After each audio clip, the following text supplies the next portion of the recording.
It could start tomorrow, or it could take another 2 or 3 years before that starts, but it's got to happen sometime. It is something outside happening could puncture it here, and there would be very little you could do to prevent it. I think if I'd known that the mortgage would actually have increased so much over the year, I don't think I would have actually taken the 100% mortgage out. We talked to a few of the brokers, and it's just very difficult for them to give you anything that would actually buy you a house anywhere beside work or anything like that. People only buy because they're confident about making that transaction. And if you have any shock to the system that actually causes people to postpone that decision, then demand slows down and house prices fall. When you get a strong economy like we've had and very low interest rates, that's a deadly combination. We have allowed building construction grow too rapidly and take up too big a share of the economy. We're out on a limb at this stage. Getting down off it is going to be delicate without hurting ourselves. There have been 49 property booms throughout the world since World War II, and every one of them has ended badly. Badly, that is, for certain people, but not for everyone. What you're going to see tonight is just how vulnerable we are to a property crash in Ireland, and how that crash might happen.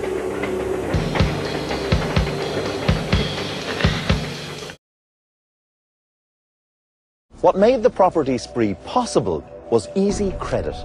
Individual home buyers and property developers found the banks more than willing to lend. It was so easy to get access to money. It really was. On a phone call you could get, by and large, if you were dealing with banks, you could get really what you wanted. It's lending on a scale we've never seen before. Over-the-top mortgages that'll push you into poverty. Punitive interest on multiple credit cards. Over-the-horizon interest-free deals. The banks are just handing out money on credit cards like there is no tomorrow. For me, it's quite terrifying to think that the average household in Australia, so the average, now has 3 months of their monthly disposable income on a credit card balance. These are the things what the bankers won't talk about. They were literally throwing away money. I was getting cheques. You know, if you want to finance your car or buy a new car, here's a cheque for 20,000. You've already been approved. I got 4 or 5 of those cheques. You know, the man in the street could see something wasn't right. But no, the banks dished out the money and developers built these houses. Let's cut to the chase here. The economy has been fueled by a credit boom, unprecedented credit boom, okay? Any basic intercert economics tells you if you throw loads of money into an economy, there will be an asset price bubble. That's the basic. That is what has happened. All combined with increasing willingness of banks to expand finance, which is really the lifeblood of the bubble. Our mortgage debt is at the highest it's ever been, and is actually at near the same levels that Ireland has actually been recording. And of course we know that Ireland had quite a housing market crash, so given the level of debt that's in the market right now, that the Australian housing market is quite vulnerable. It's the fact that by global standards, Australian households have got a high level of debt, much higher now than America, much higher than most European countries, that is the risk factor. We were borrowing loads and loads of other people's money and putting it into houses. And that gave me, as an economist, a big alarm saying, wow, this thing's going to end really badly. Or as Morgan Kelly, the professor of economics in UCD, said, you know, we thought we were getting rich by selling houses to each other. Now people, it's remarkable, think they found gold in their own backyard. And all you got to do is buy a house. And so it's a remarkable delusion, I think, that has developed. Just buy a house and you'll be rich. Amazing. Ireland blew it by ceasing to believe that you sustained prosperity by making things and selling them, and starting to believe that there was a new magic kind of prosperity, which was made out of basically selling bits of Ireland to each other. We let it get out of control. We moved from proper export-led growth to a consumer boom, spending like there was no tomorrow, and spending particularly on property. It's really been the classic speculative Ponzi bubble financed by a finance sector that finds it easier to give people money for bricks and mortar than it does to finance small business. And that's the opposite of what a banking sector should be doing. But it's exactly the same thing banking sectors did in America, in Spain, in Europe. We've done the same thing. We've been in a debt finance bubble. If I look at my friends, they've a lot of clobber, a preponderance of stuff, and nowhere to put it because we're all living in tiny places. I'm talking specifically about my age group, late 20s, early 30s, when the mad money was on the go. And just had a good life, good holidays. Money wasn't an issue, and I suppose in a way I probably spent it foolishly as well. You know, like it was kind of, well, I have it, I can afford it. Go out, if I needed something, I just bought it. There was a sense of, you know what I mean, there was a money tree in everyone's garden. He said to me in 1987, he would ask someone on the street for some directions, and they would not only probably help him, but they would probably walk him to the nearest side street to show him where to go. That probably disappeared. It's not saying that it's not there. I think it is there. I think we're genuinely a very hospitable bunch, but we certainly got distracted, you know, in the wealth-making process. We had rising consumption mainly through borrowing, through refinancing and borrowing against the collateral of our homes. That game is over.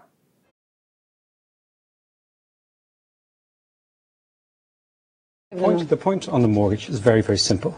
We are now in a period of unprecedentedly low interest rates. So the entire equation flatters to deceive. It is telling people that today your mortgage will be X amount per month. We know that a mortgage is not a 3-year loan, a 6-year loan, a 10-year. It is a 30-year loan. History suggests to us that interest rates will rise. Once the European Central Bank came into existence, for the first couple of years, interest rates were at more normal levels at around 4 to 5%, but then they fell dramatically down to 2%. So interest rates here were a lot lower than they would have been had we had control of them ourselves. There's no doubt about that. In Ireland, lower interest rates gave the Irish property market an unforeseen second life. Some experts are even predicting that interest rates could reach 5%. Those kinds of rises would have huge impacts on mortgage repayments and would compromise the group who are the most vulnerable in any property market, the first-time buyer. Behind this nonsense is excessive and irresponsible lending from our financial institutions. The Reserve Bank has warned Australia's lenders against irresponsible behaviour as they chase profits in a difficult market. Welcome to Market Focus. I'm Jessica Darnborough. Making headlines today, Australia's lenders hike their LVRs. Potential homeowners may find it easier to break into the property market in 2012 as a greater number of lenders increase their maximum loan-to-value ratio. According to new data by Rate City, nearly 70% of all home loans have an LVR of 95% and above, significantly higher than the 50% recorded 2 years ago. They were offering lower interest rates on mortgages, and they were also offering more money, things like 100% mortgages, and that really shook up the mortgage market here. Meanwhile, investors and homebuyers' borrowing options are continuing to open up, with a wave of lenders upping the maximum amount they're willing to lend. Just this week, CBA and Westpac announced that they would increase their maximum loan-to-valuation ratios to 95%, meaning they will now lend up to 95% of the property's purchase price. The bank's announcements come hot on the heels of aggressive marketing campaigns and special offers launched by several lenders in February. And the only way they can continue the business, since prices have been driven so high compared to incomes, is by continuing to expand that loan-to-valuation ratio. It's irresponsible lending, it's irresponsible behaviour. In its latest stability review, the RBA says that it would be unhelpful if the banks were to chase unrealistic profit expectations by taking on more risk. If cautious and reliable borrowers are in short supply, banks must take bigger risks, as interest must be paid to depositors and banks cost money to run. Here I have a client with $69,500 worth of unsecured debts, all with Commonwealth Bank, NAB, GE, Westpac and another. The level of debt is exploding to a level that is going to cause a crisis in our community. Yeah, take policemen, teachers, nurses, doctors, everybody. The banks themselves became speculators. money was so accessible. It was like opening a box of confetti, spraying it everywhere, and it was that easy for people to get it. People who were never going to afford to repay what they actually borrowed.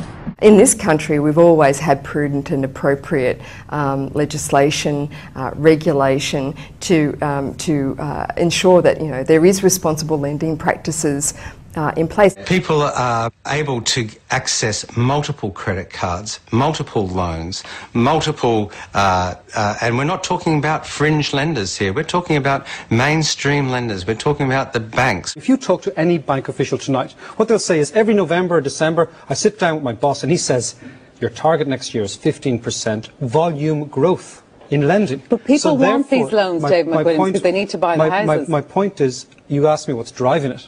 It is not supply and demand. The driving force is debt.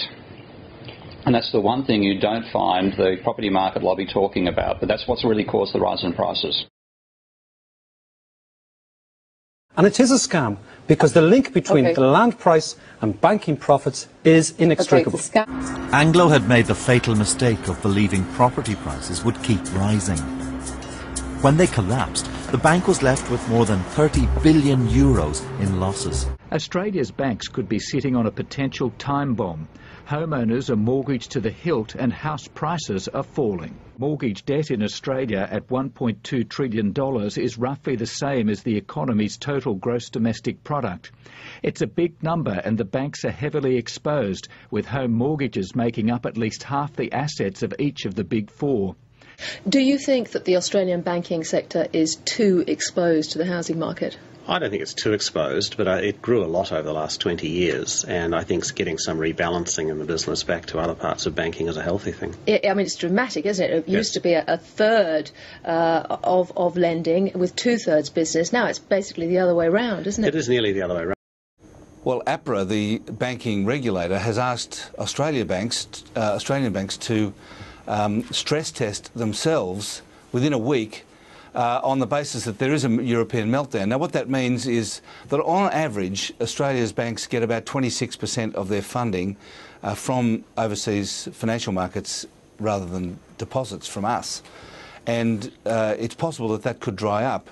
So the question that the APRA is asking the banks, what happens if that dries up? The answer is they can't lend anymore.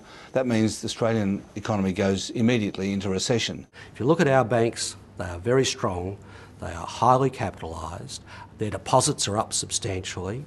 They have shortened their funding profiles. They're raising more of their money domestically.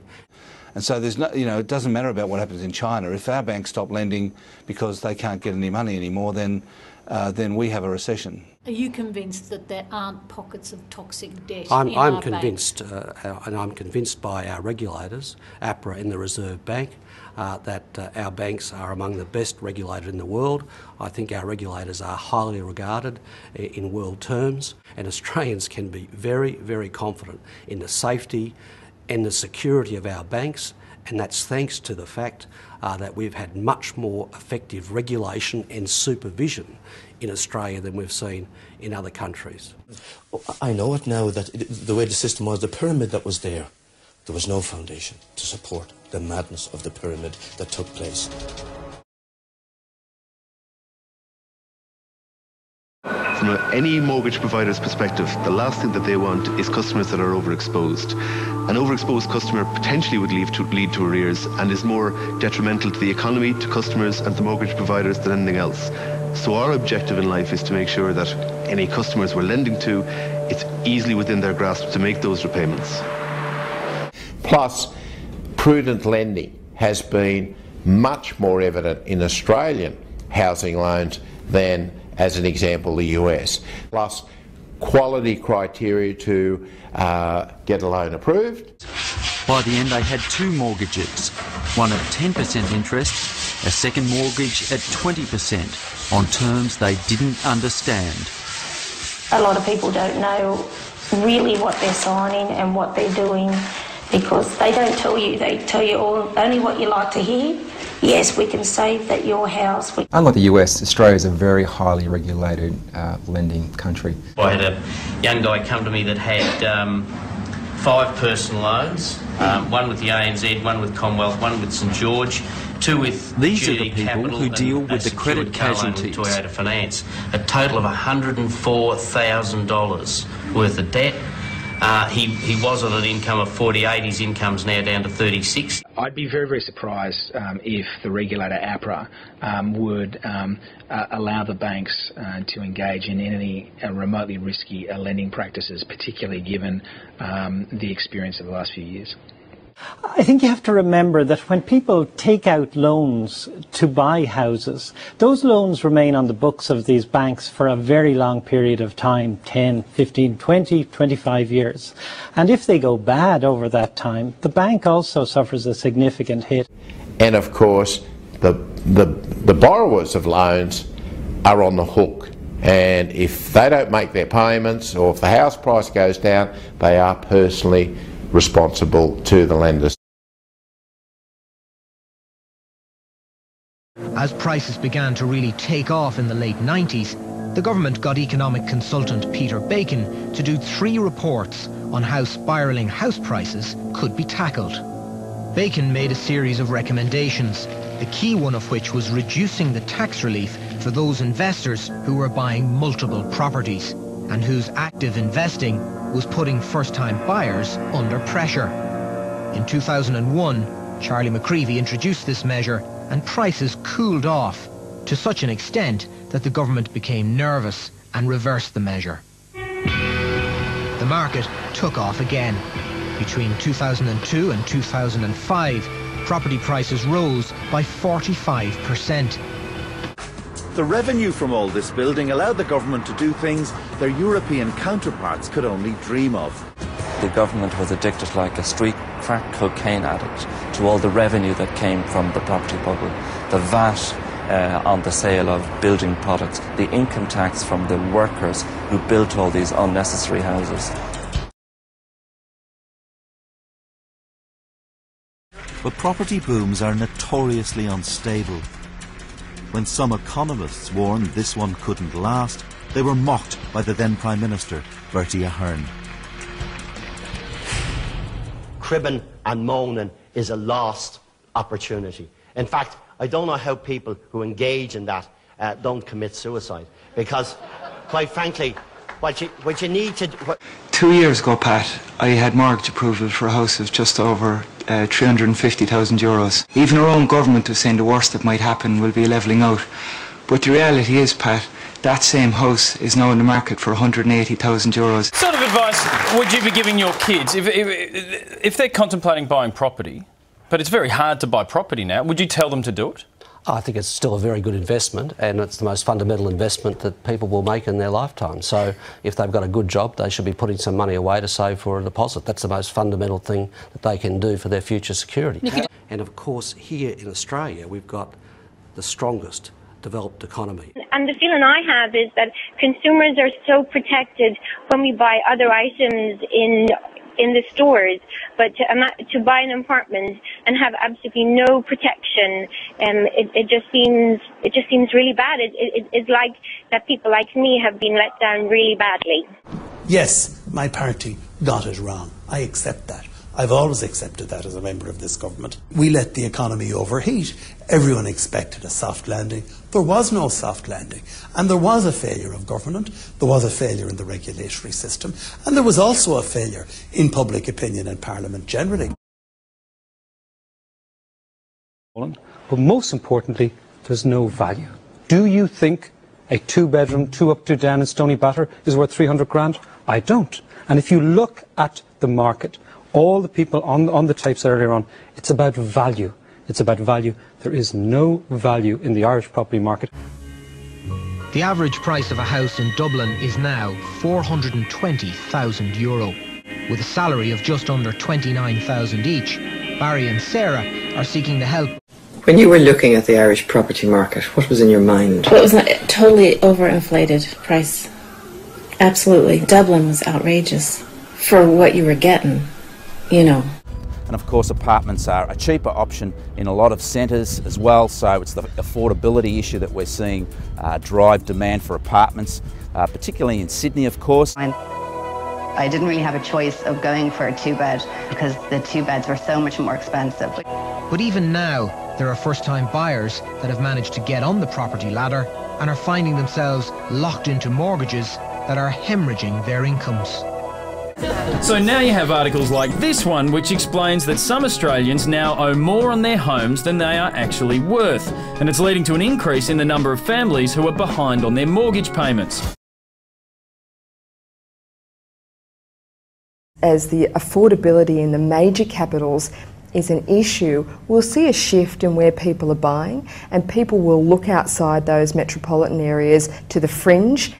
There is a growing overhang of new houses for young families, particularly around Dublin, out beyond the M50. And those are the areas where you're likely to see big problems in terms of people with very high mortgages finding that the house they bought isn't appreciating it. This is your classic mortgage belt area on the northern fringe of Brisbane. Lots of first home buyers and lots of interstate investors, typically with large mortgages. We're out on the road with Heron Todd White valuer Matt Ganter. In any sort of cyclical downturn, the people out here are the first ones to get whacked. The kind of houses, indeed, that people were building for themselves in the countryside, God be with the days when they were perfectly satisfied with building a bungalow. Now it was a big mansion, you know, with 5 bedrooms and 5 bathrooms and a detached garage. Balmain is an ambitious plan. It involves several developers creating a new suburb comprised of 2,400 houses and apartments. When an early phase of Balmain was launched in 2007, the sales promotion caused quite a stir. I don't look like that and I live here, so what's the story? Yeah, hello, like, seriously. At this development in the capital, the advertising boards promised a luxury lifestyle. Homes that were for sale in 2006 for €500,000, 5 years later, can't attract buyers at even half that price. They've been dubbed ghost estates. They're a haunting reminder of how Irish banks binged and how the government lost all sense of proportion. Anna Cahalan's house was meant to be part of an exclusive development in the Irish Midlands. I suppose I was very excited. What I was given was a lovely glossy brochure, computer-generated images of a small development, landscaped gardens, a green area, a creche. I was really looking forward to moving in and to starting a new life in a new house. Her savings went on the deposit for her dream home. It was just mass hysteria at the time to buy a house, to get somewhere, get on the property ladder. In a couple of years, sell it and make a fortune and buy a bigger place.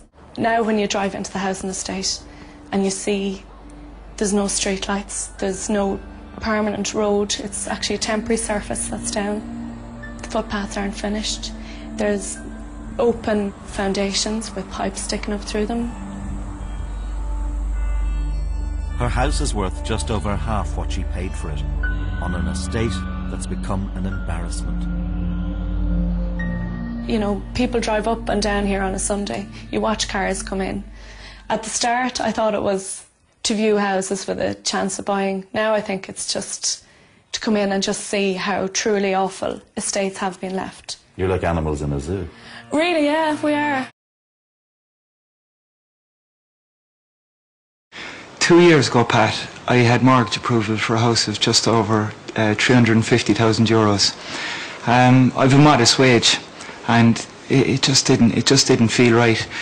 The papers, the property supplements, all the, you know, the programs.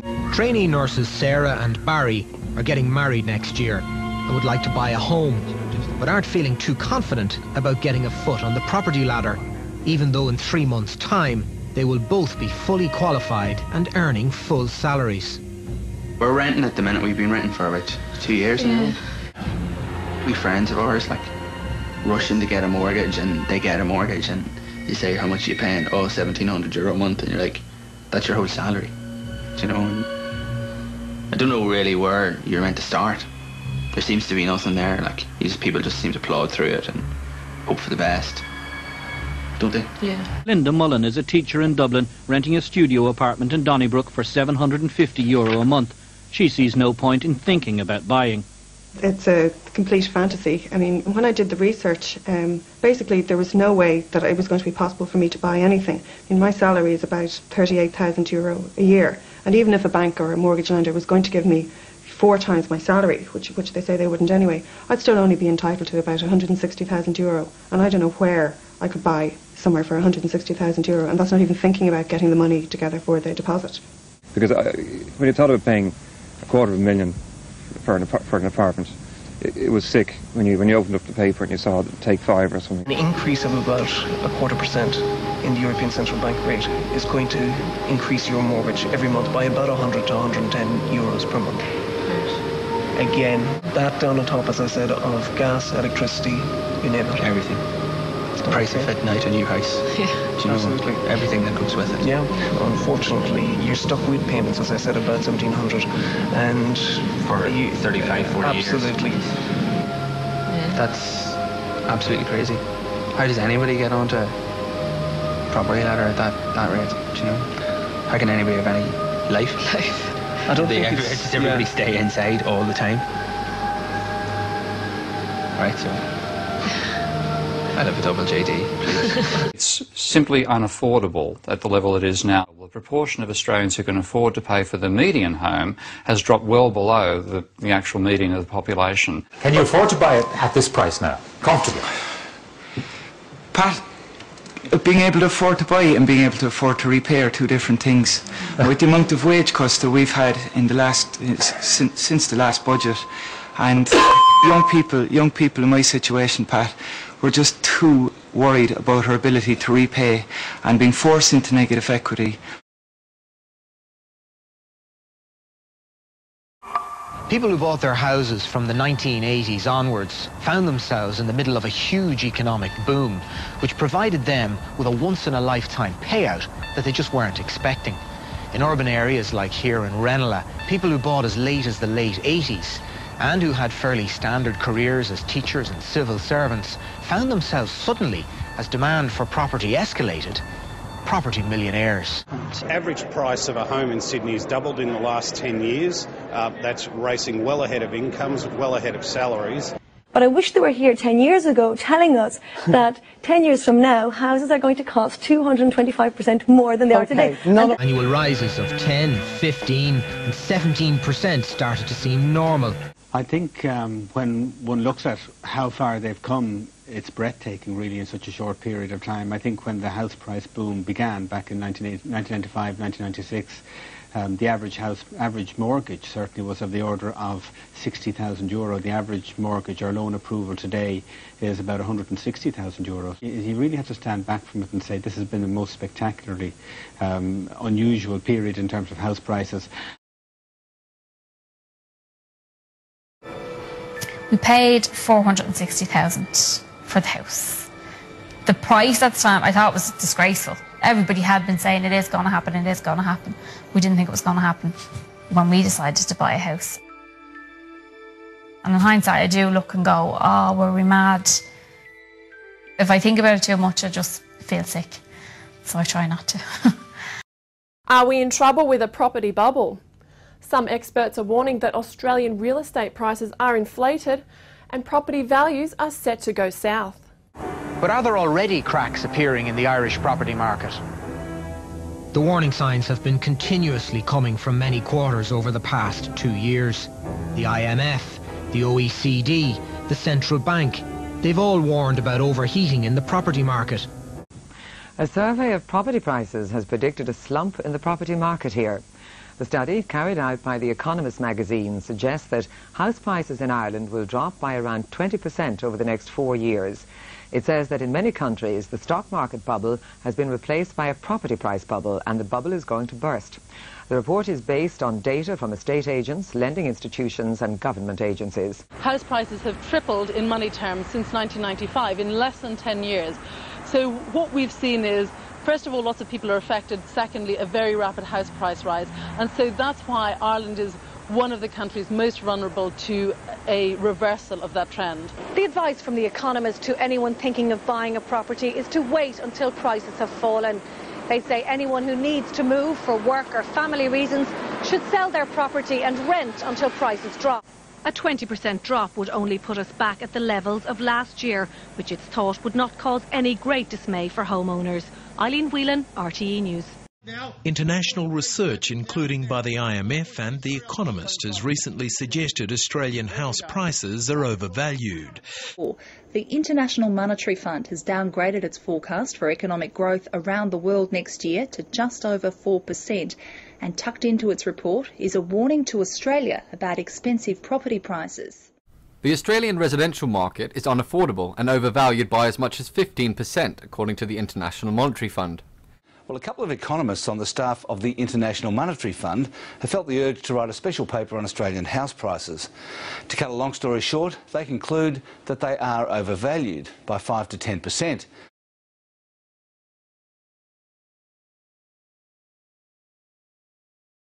Right, David McWilliams, you ended your presentation earlier by saying the risk of falling house prices is rising by the year, but you have been saying that for some time. I know other people are saying it now, but it hasn't happened. Well, I'm now in very good company. I was out in my Sweeney Todd 3 or 4 years ago. And I know there are people, when I say you're on the program, say, oh, not him, he was wrong about real estate. Yeah.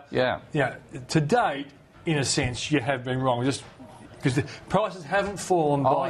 You know, Steve Keen at the start of the GFC was saying Australian housing was going to fall by 40%, and he was wrong.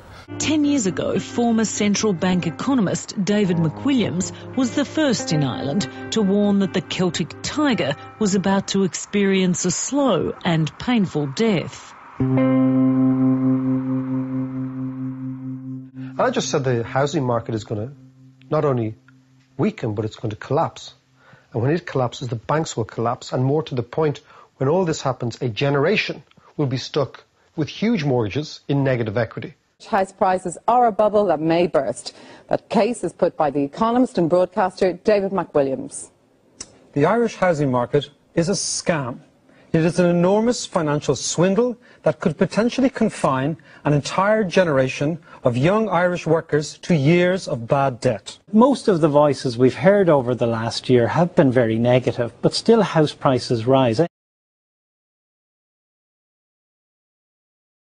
The government shares a large part of the blame because don't forget that they continued on with these incentives for investing in property long after they were justified in any sense. By that stage, the construction industry had become white hot. You've got to remember the Rudd government introduced the first homeowners boost in 2009, early 2009, and it was all designed to actually save the housing market. Well, they saved the housing market for a time, but at major expense of their voters, who are right now, many of them, are facing bankruptcy. Because demand was massive and the government was fuelling it. The government had introduced this scheme way back in the early 1980s to kind of kick-start the construction industry, which was on its knees at that stage, called Section 23. And it was one of these things where if you bought an apartment to let, that you could claim the entire capital outlay against your tax liability from any source, whether your own income or from rental income on other properties or whatever. A lot of investors don't know about this, but if you can depreciate 100,000, 200,000 off the purchase price every year for 20 years, you can get maybe $4,000 or $5,000 tax deduction year after year on top of the operating costs, your interest holding charges. And loads of people got involved. What sort of people? You know, there was this extraordinary case that came to light last December where an Air Corps pilot had built up a mini property empire of his own, consisting of 12 different houses in places ranging from Donegal to Dublin, and had a total indebtedness to the banks of 8 million. And this was a guy who'd be on a salary of what, about 50,000. 50,000 a year? Yeah. I mean, the banks were throwing money at people. There's no question about that. Taxi drivers. Taxi drivers. 1-2 apartments. Didn't they? A holiday apartment in Spain and some buy-to-let property in Dublin. Bernard Flynn was a retailer who bought scores of properties which he hoped to rent.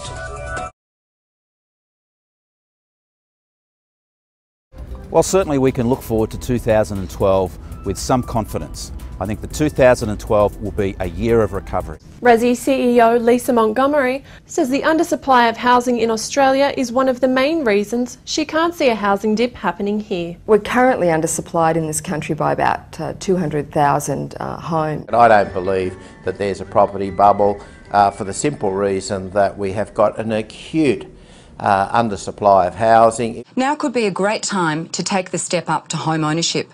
Wondering why the rental market is so tight? It's partly to do with our strong population growth and a decrease in the number of new homes being built. Sydney will be solid as usual through 2012. I would expect on the back of Sydney's chronic undersupply of housing, shortage of housing. When we were looking at houses for a long time, we were told many's a lies by many's estate agents and things that we were dealing with. This house is going to be gone, you know, the usual things that they sell you. And yields are good at the moment because there's a shortage of supply. There was a degree of panic buying. Yes, and you were told if you don't buy today it's going to be dearer. Oh, it's gone tomorrow and you'll knock at this house will be gone. Inner city, apartments, shortage of supply. We've dropped the price again, we've only got one, we're holding it for you, all these sort of things that were happening now. The bottom line in Australia is supply and demand. We have an acute shortage of property in Australia, and that underpins the availability of supply. David Airy says the opposite is in fact the case, and there is a significant oversupply of houses in the market. I don't think there's been a bubble, and I don't think there's any bubble to burst. The indicators are that this has been a very slow softening, but with the huge increase in the numbers of established homes for sale, followed or added to properties off the plan sales continuing to rise, we've just seen a lot of stock which isn't moving. The fact of the matter is we have had constrained housing supply in this country for 10 to 20 years. At the same time, housing demand has been growing strongly through very strong income growth and other means. And the economic solution to reducing the cost of housing in the medium to long term is elastifying the supply side.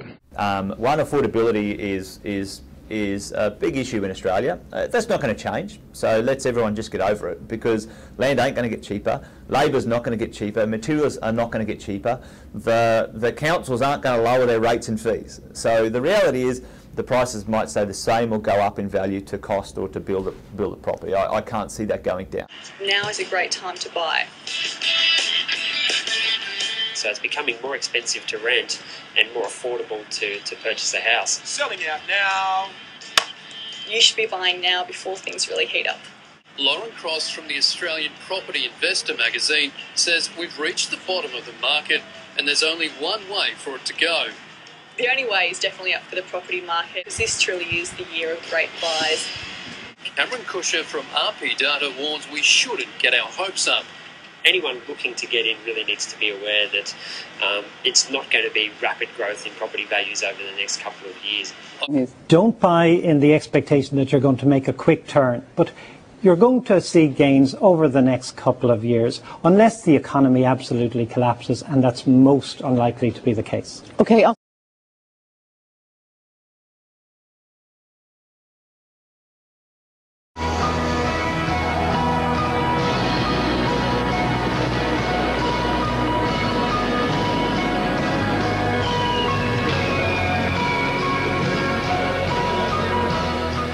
On the 1st of January 1999, 11 countries in the Eurozone, including Ireland, adopted the euro.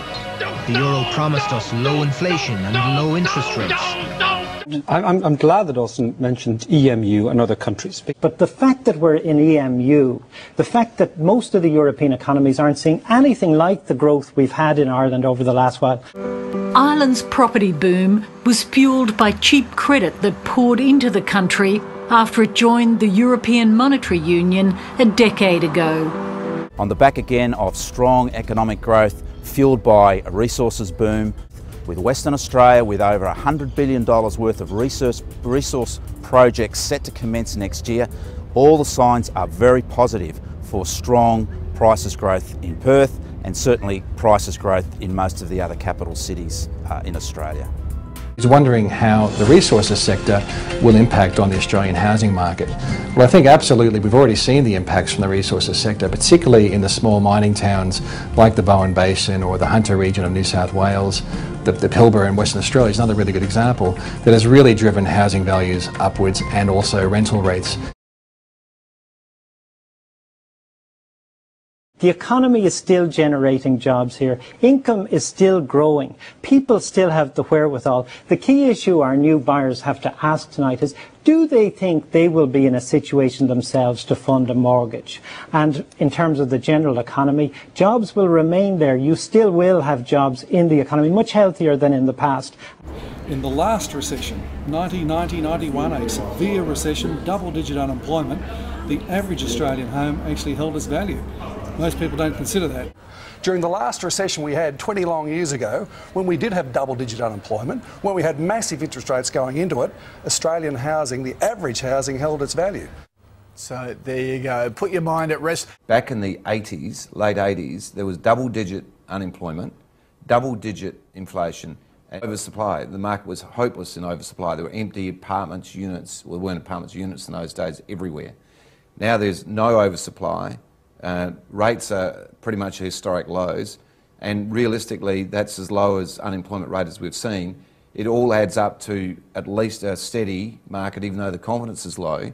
So, you know, no boom maybe, but it's looking pretty good. Yeah, no, I think you're right. I think the fundamentals, you know, sort of are positive. And on top of that, we enjoy still very high employment numbers. So high employment, shortage of property underpins values in real estate. There was an abundance of jobs and cranes dominated the skyline. But in a flash, it was over. Ireland was forced to go cap in hand to the international community for a $100 billion bailout. All down to its obsession with real estate. 2006 saw the highest number of people employed in the state's history. But when you look beyond the hype of high employment figures, a different story begins to emerge. You've had a shuffle of people and resources from the exporting, the tradable sector into building construction. The problem is, will those jobs we have destroyed be recreated quickly? And I think they won't.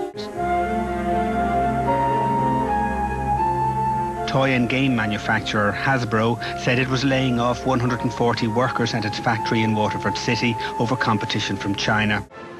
It seems every day people are losing their jobs. More major employers announcing job cuts. 130,000 jobs have been lost in the manufacturing. Hundreds of workers are without a job after the collapse of Air Australia. 500 positions will be axed immediately. But even the plant is almost certainly gone now, with the loss of around 350 jobs. This month, US company Client Logic said it was laying off 138 people. I think the property boom and the construction boom has disguised a lot of the loss of competitiveness that we've experienced over the last few years. Manufacturing's share of economic output in Australia has fallen from 14% to 8.6% in the last 20 years. It's the latest casualty of the ailing manufacturing sector. Soap maker Cussons has closed its Melbourne plant, costing 92 jobs. Increase the level of debt, but you don't increase the productive capacity of the economy. When you're gambling on house prices and gambling on share prices, you're not building new houses and you're not building new factories. You don't increase the capacity to service the debt you've taken on to gamble about rising prices. We've seen the drift abroad of these manufacturing jobs. We're competing with very low-cost economies around the world. And the most expensive thing that companies have these days is the cost of labour. One of the key reasons that salaries here are so high is that people have to pay higher mortgages. If the cost of labour puts the future of our multinationals at risk, how does the labour force in these companies feel about the future, about the stability of their jobs and their homes? And the strong employment numbers will ensure that there's a floor on property prices. If unemployment begins to rise and you create uncertainty, then you could have a dramatic effect because people stop buying houses, and you could then because the building construction sector is such a big part of the economy. If that slows down dramatically, you could see a snowball effect, which could be very unpleasant. In that environment, nobody is going to go into trying to build properties when there's an expectation of losing rather than capital gain. This has happened in New Zealand, it's happened in England, happening in America. The ratio of house builds to population has dropped dramatically once this crisis has hit, even when there have been housing shortages. From about 2003 onwards, you had a housing boom, which became a bubble. For most of the past decade, Ireland has been in the grip of a housing boom. Not buying and selling, but building. Construction got so big, it employed 1 in 4 workers. Estates like this one began springing up everywhere. The construction industry directly employs 280,000 people, making a quarter of all economic activity in Ireland construction-related. Building construction in a normal economy would be about 1/8 of the economy. In Ireland, it's double that. It's 1/4 of the economy.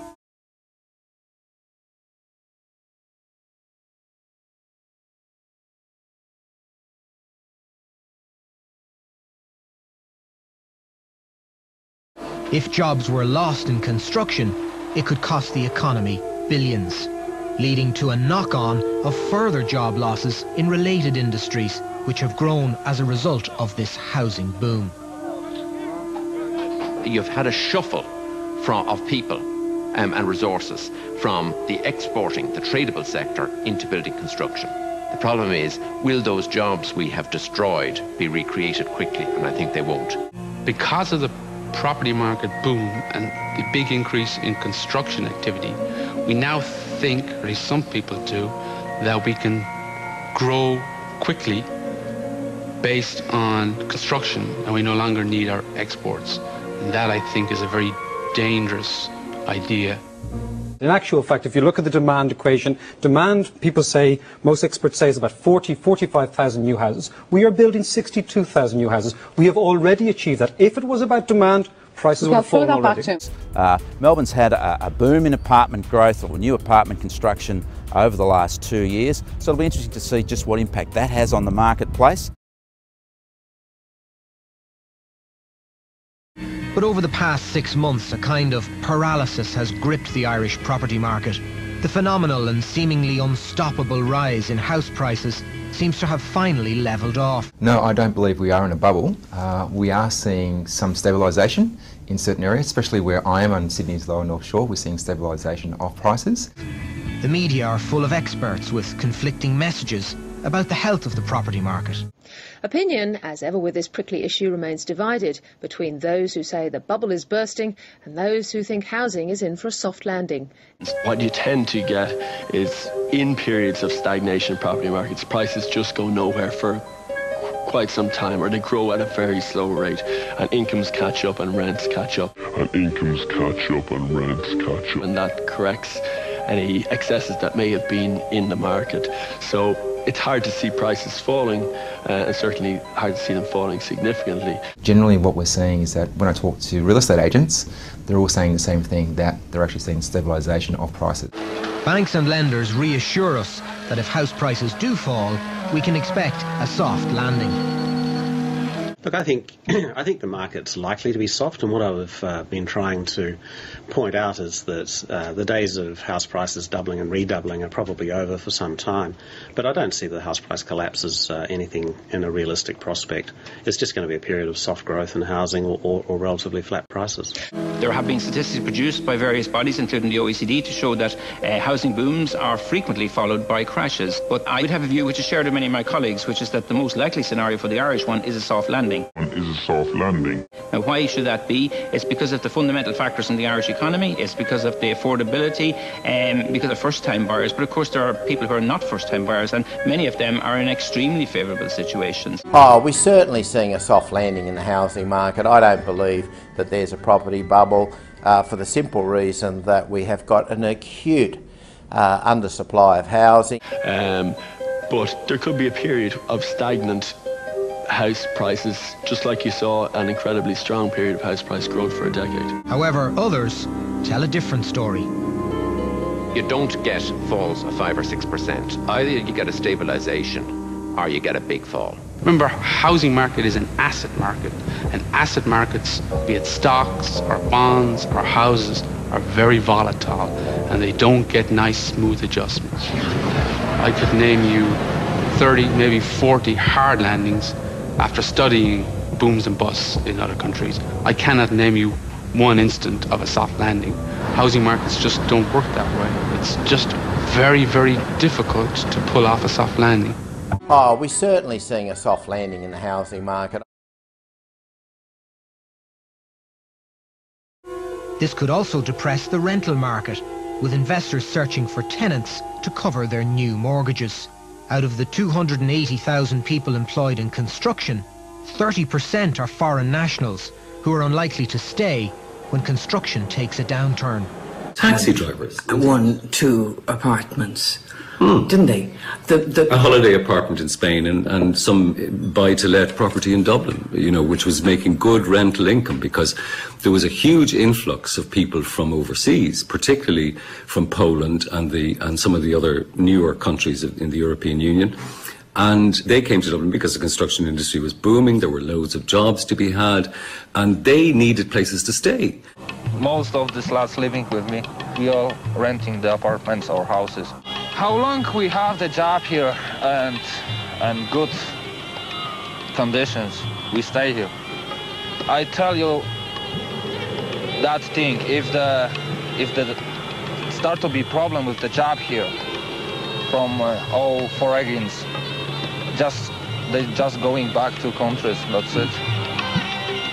If there is an exodus from Ireland of foreign construction workers, the properties they currently rent would come back on the market, putting investors under pressure with rising interest rates.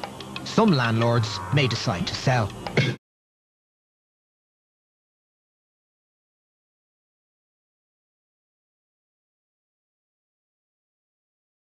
In Cork, where I lived as a teenager, unemployment among the under-25s soared by 92% in 1 year after the crash. He's one of nearly 150,000 people who've lost jobs in the construction industry. Over the last 2 years, work has simply dried up. I'm 29 years of age, I'm living at home with my mother. My girlfriend lives in her house with her mother. Like, I love nothing better. I'd like to be able to move out of home and depend on myself. But the way things are, I can't afford to, and it's fairly frustrating. Depressing. That's the only way I can explain it, I suppose. So I go out, run around for 2 hours, come home, watch telly. Most interestingly, rents are falling. And they've been falling since about August 2001. If you were advising somebody tonight like these three, would you advise them to buy a house now? Rents are falling, you should continue to rent. Because things are so expensive, I would have happily rented for a while, and I know a cliche is a terrible thing to say, but my wife was more concerned about getting something. I was kind of willing to wait a while. Far from being a reflection of economic vitality and fundamental demand, the housing bubble is, in the main, a vacuous financial confidence trick that has been foisted upon us by an alliance of banks and landowners. Making sense of this situation isn't easy for people who are concerned about their most valuable asset, their home. While financial factors help shape the market, there is something else at play. House prices aren't just driven by raw economics, but by human emotions, like confidence. If you're going to buy a property, it's a risk. But if you're going to start reading all the different reports from the various different economists, you'd go mad. You know, it's just, you got to do it, and you just hope for the best. And that's, I don't think it's, even if it does fall, it's not going to plunge, you know, like it did in England, whatever, 20 odd years ago. So, as a matter of interest, what makes you think, as lots of people don't think, that it's not going to plunge like it did in England 20 odd years ago? Just faith. It's really a leap of faith. That's what the kind of thing it's all about, you know, cross fingers. Right now there are signs that confidence may be evaporating. What's been driving the Irish housing market, particularly over the last few years, has been expectations of sentiment. And once sentiment changes, it tends to go downhill very quickly. And it's all about sentiment.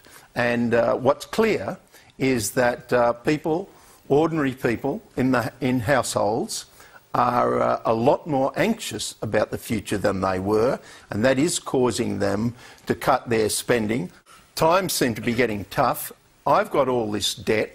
What am I going to do about it? I know I'll pull my horns in. I won't spend as much. I'll try and pay off a bit of the debt and get myself in a better position just in case I was to lose my job. What happens is people are happy. House prices aren't rising. They buy them when they need them or when they can afford them. However, if house prices start falling, and you can't see any reason why this, because there's a world recession on, people are losing their jobs, they feel, if I go out and buy a house, I could be lumbered with a house and a mortgage and couldn't afford to pay it. So I say, I'm going to wait until I'm certain about my job. If everybody holds back and waits, no houses are sold. What happens then? House prices fall.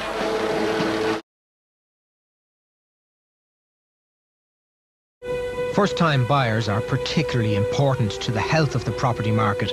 They borrowed a whopping €8.4 billion in 2006, and it's their purchasing of houses that maintains value in the market. When they stop buying, prices begin to deflate. First-time buyers probably have the most significant effect on the market, because if we see any significant reduction in the number of first-time buyers coming through, then there's a ripple effect on the number of potential investors. People who are going to trade up in 4 or 5 years will eventually ease off as well. The first-time buyers most exposed to rising interest rates are those who bought since early 2006 and have little equity in their properties. For them, a market slide could have serious long-term implications. Of particular concern is the 20% of the mortgage market who bought their houses in 2009, when interest rates were at record lows. As rates have risen, many of those people are now paying hundreds of dollars a week more, and an increasing number are struggling. The interest rates are seeing higher delinquency rates come through. So if you look at the level of interest rates today versus 2 years ago, they are about 2.5% higher. And indeed, the delinquency rates reported by the major banks have basically doubled over that time. So the great Irish land swindle is impoverishing our young workers, the very people that are supposed to be the future of the country. And if the pessimists are right, will everyone share the financial pain and carry the consequences of negative equity into their future? What will the legacy be for a new generation that bought into the idea of owning their own home? So if first-time buyers have to borrow heavily to get on the ladder and carry debt for the next 3 or 4 decades, what kind of legacy will the property boom have left to the generations to come? Basically, Ireland has had an unprecedented transfer of wealth from the young to the old via the mechanism of the housing market. So, for example, it's people in their 30s who actually have to cough up, and people in their 60s who've made all the money. But then you get tied up in mortgages, and then once you've got a mortgage, you're not free anymore to say, hey, I think I'll write a novel. There's little chance of any escape from the ghost estate for Anna. I know I'm, let me see, 3 years into a 40-year mortgage, so I still have another 37 years with this noose around my neck. From AustrIreliand Developments is the company that went bankrupt and left a lot of people high and dry, but they went bankrupt. Can you go bankrupt? I think that's one of the things that I have read some articles about, that they are actually looking at the bankruptcy for individuals, that seemingly the law or the bankruptcy at the moment is really not very good for individuals. But I think that's one of the things I heard, that the government, or there's some changes being talked about on that. But absolutely, I'm thinking that perhaps maybe that will be some of the advice, that people like me will actually have to look at bankruptcy. Yeah, but I don't think you can, because AustrIreliand Developments went into receivership. You will be hounded for the rest of your life for that money that you owe.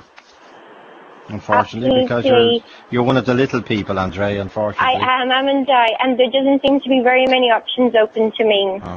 Okay, and you're obviously in your 20s, are you?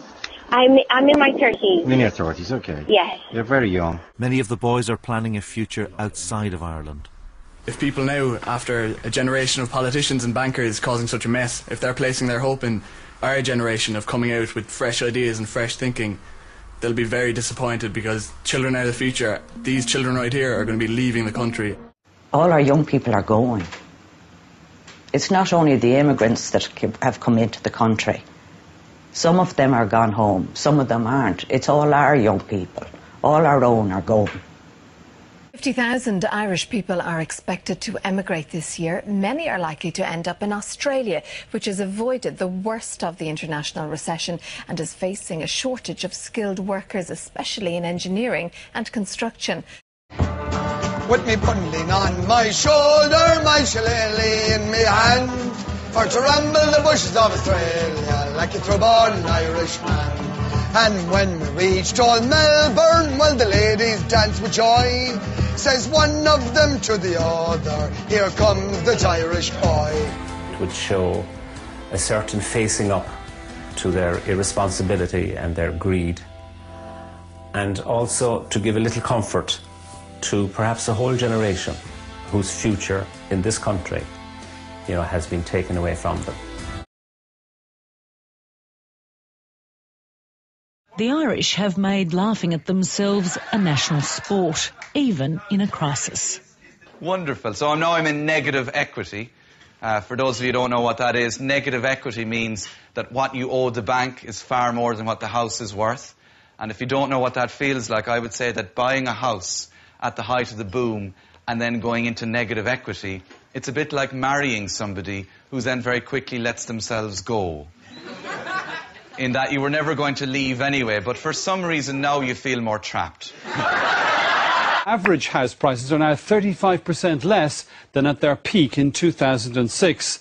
This decline is pushing homeowners deeper into negative equity. That's where mortgages are larger than the value of the home. The SRI now estimates that first-time buyers who purchased at the peak are on average €90,000 in negative equity, while those who bought since 2003 have lost on average €45,000. If you bought after 2003, your average negative equity is somewhere in the order of about 45,000. But that does hide significant variation. If you bought close to the peak at around 2006, your negative equity is about 68,000. But if you're a first-time buyer who tended to have higher loan-to-value ratios, that negative equity could be as high as €90,000. I paid $320 for mine, so when I was renting my out recently, again, I was told that if I wanted to sell it, I'd be lucky to get 190. So I've lost quite a lot of money. It started it was 305 and I got it for 220. I thought it was a bargain. I thought I was never going to get on the property ladder, so I was delighted. I've got a one-bed apartment and I've recently heard that a two-bed in the same block has been sold for 150,000. So where does that leave you in negative equity? I don't even want to know. I don't even want to find out. I can only imagine. Including architect Sharon Roth. She and her partner moved into their dream home just last year. 2 weeks ago, she lost her job. We have serious negative equity. We can't sell. If we sold, we would owe the bank more than a third of more than what we'd sell it for. The couple own 2 investment properties, both rented. The tenants have lost their jobs, and despite a daily search, there's not even an interview. Andrea, how are you going to pay back that incredible mortgage? I guess I'm going to have to work very, very hard. That really it be a matter of, and this was one of the things that I was hoping some of your listeners might be able to advise. Really, how do people pay back such mortgages when they're in this amount of negative equity? You're in an apartment which you bought for $345, and they're selling the one next door brand new for $135. 210. Yes, I labour it again. 210,000 less. It is just shocking. That is rubbish. That is what the leasing initiative is. Rubbish. It is a bailout for developers. It is a bailout for speculators. And what you're saying in your message is to the 30,000 unsold properties, come to me. I will rent your properties at a time when you can't sell them. I will put money into your pockets from the taxpayer. I will bail you out once more, and after 10 years, you can have your property back. Providing houses for people on the housing list. Yeah, well, if you want to buy them, let's go and purchase them. Houses. Do not bail out the developers. The developers took a risk, purchased the house. I'll tell you, there's 47 apartments in Navanny Street in Ballafay, right beside the super value. Do you know how much those apartments are going for, Minister? You can buy, you as the Minister can give a direction, give the money to Donegal County Council, €500,000 for 47 apartments, €11,500 per apartment.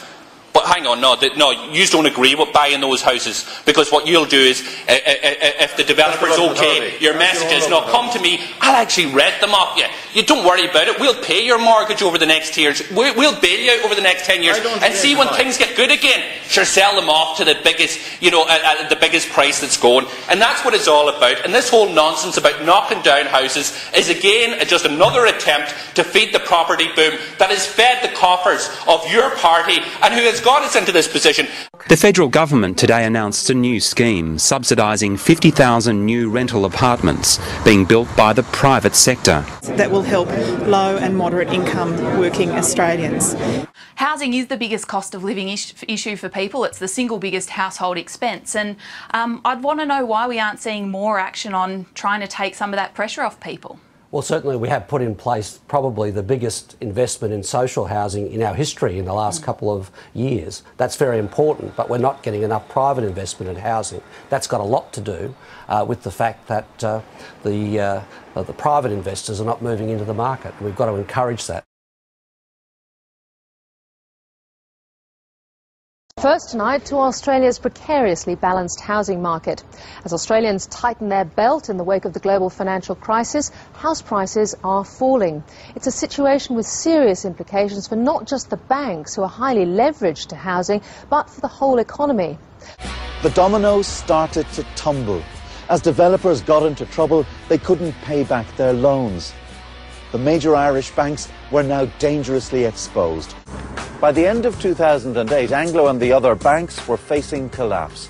The Irish government made a fateful decision. It would bail out the banks to the tune of billions. The Fianna Fáil government took a fateful decision that would ultimately bring the Irish state to the brink of insolvency.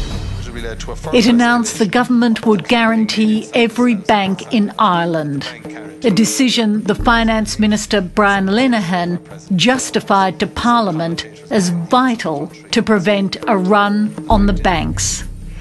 They were worried that the banks would not open the next day, that the banks were losing all their funding and were about to run out of funds, and they were obviously very worried that the banks would just not have any funds. So when depositors arrived in the next day to withdraw money, the banks would have to say, we don't have any funds to give you, and the banks would close. Irish banks had made a lot of loans, but they had got that money from abroad, from Europe and from the United States, and that money was flying back out to the countries in which it came from. So they were the first to really feel that funding pressure. So when there was a clear risk that the Irish government to be cut off the financial markets, not to finance its budget anymore. And so what would happen in those circumstances if a country gets cut off from the financial markets? The country would get into default. Why on earth would you give them such an open-ended guarantee if you didn't have the facts? But isn't that reckless? No, because the other option then was to have an immediate default and the knock-on consequences that would have had for the Irish economy. There was, as I understand it, an internal discussion that took place about whether some of the senior bondholders of the Anglo-Irish Bank should be burnt, as it was put, or take a haircut. Mm-hmm. What did it mean by burning the bondholders, and why did the government want to look at that option? Burning bondholders is putting some of the losses that the bank has incurred onto bondholders. The equity holders, people who had shares in the banks, they had been wiped out. People who owned what's called subordinated bonds or junior bonds, they also had been more or less wiped out, so they had absorbed a lot of losses. Then the issue was, do you put losses onto anybody else, onto senior bondholders or onto depositors, or does the state absorb the extra losses? There was some concerns both by APRA and the Reserve Bank about that legislation, about putting bondholders on the same level as depositors. Did you get concerns from APRA and the Reserve Bank about the legislation? By far the most divisive decision of the bailout here was the agreement by the Irish government to pay out the bondholders that had lent to Ireland's toxic banks. At the end of the day, though, doesn't that legislation mean that the taxpayers will be responsible for those bondholders? No, it does not. So the point I make is we have a set of protective mechanisms here which are very strong, and with covered bonds at 8% of assets, that's tiny. As banks are only required to own assets that cover 4 to 8% of their potential losses, losses more than that will put the bank out of business and require deposit insurance to bail out the failed bank's depositors. Like the banks themselves, the deposit insurance can only cover a small proportion of its potential losses, so the burden of saving the system eventually falls on the general taxpayer, the only one who can be compelled by law to take on the bank's gambling losses. The public as a whole must go into debt to create the new money needed to make up for the private liabilities that were unfunded in the first place. What the Irish taxpayer is being asked to do is very simple. It's being asked to pay off the gambling debts of reckless, irresponsible bankers and investors. Because ultimately the taxpayer is going to be paying for it. So, but I get to the point, if those covered bonds cannot be met by the financial institutions, at the end of the day, don't the government have to take them over? No. Well, first of all, if it's 8% of assets and if they are highly regulated and highly capitalised, the issue does not arise. If the issue were to arise, the government would intervene and resolve it, and because they are highly capitalised, there wouldn't be a call on the public purse. The banks are heavily exposed, with home mortgages making up at least half the assets of each of the big four. Neither the bank nor the borrower has any control over the value of the collateral either. The collateral may plummet in value and be insufficient to cover the bank's liabilities, causing a book loss and threatening the security of all the bank's depositors. The government agreed it would not burn the bank bondholders. But in effect, what that meant was that bank losses became the responsibility of the Irish state and its taxpayers. The current position, just to be clear for your viewers, is that the Irish government, which is bust in an IMF programme, is being required to pay unguaranteed senior bondholders in banks that have been closed down and that are no longer open for business. This made the domestic political situation very difficult because the government is seen as cutting expenditure and raising taxes, and it's doing both of those things while simultaneously paying off people who bought bonds in banks that have gone bust many, many times over.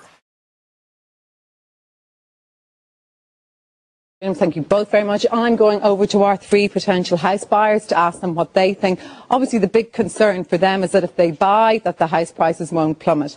OK, Kate Fennell, let me ask you first. After hearing that debate, what do you think? Are you feeling more confident or less confident about house prices? Well, I suppose I feel the same as I did in a way, which is that I agree with David McWilliams, I suppose, more so on many more points than our other economists there. Especially when he mentions the fact that you don't get value for what you're actually buying. You know that, for example, my preferred choice would be Connemara eventually, because that's really what I can afford, and you know, 250,000 for a leaky bungalow. You know, it's a lot of money. Which were derided, you know, when they were. Would you still buy? Do you think, Kate, at the moment? I will buy, because I actually don't agree with him that the prices are going to fall. You know, if there is a bubble burst, I just think that they're not going to increase, as our other economist says, you know, by a huge amount. But I wish they were here 10 years ago telling us that 10 years from now, houses are going to cost 225% more than they are today. None of us were here then, but anyway. Patrick, What about you? Less confident, more confident about house prices? I'm still very much the way I thought before, that we do realise we're in a false economy at the moment. We do realise that interest rates are going to rise, and that's one of the points I made earlier was, you know, the monthly affordability. That is always something that we've been realistic about. It's been something that, you know, we give ourselves that bit of space. Even with interest rate increases? Even with interest rate increases, and that's profiled the kind of costs and the kind of area that we can look at. Okay, Jason? I again agree with David a lot, but I'm still going to go with Austin because It's like blind date. Exactly. But you will still go ahead? I'm still going to go ahead. It's an investment. I don't do a lot in the stock exchange. My house is going to be an investment for me as well. Okay, well I hope it all goes well for the three of you, and thank you both very much. Mark? You are thinking of buying? Actually, that's not true. I'm actually a renter, and I'm just thinking, like, I'm 26, I've been renting in Dublin for about 8 years now, and I just think we need to look at permanent renting like they do on the continent or in America. But you know, good money after bad, all that. So I bet you've done the sums, haven't you? Not really, no, I haven't, no, because I don't think about it. It's not really... You're going to rent forever? Possibly, yeah, and I'm comfortable with that. You see, in continental Europe there are rent controls, and you can be there for life. Absolutely. And big insurance companies or retirement funds, pension funds own big blocks. They're not after the fast. It's not the guy with 2 flats in Rathmines, you know. It seems like this debate is like we're trying to get back to the status quo of property speculation, and obviously people need to live in houses, and it's an important investment. But, you know, to encourage that kind of, you know, alternative thinking, I think is important as well, through things like rent control agreements. Yeah, but you're going to stay a renter, you think? Yes, but I could buy, you know, it's yeah.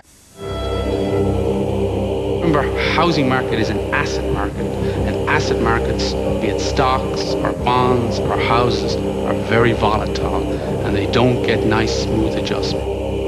It could start tomorrow, or it could take another 2 or 3 years before that starts, but it's got to happen sometime.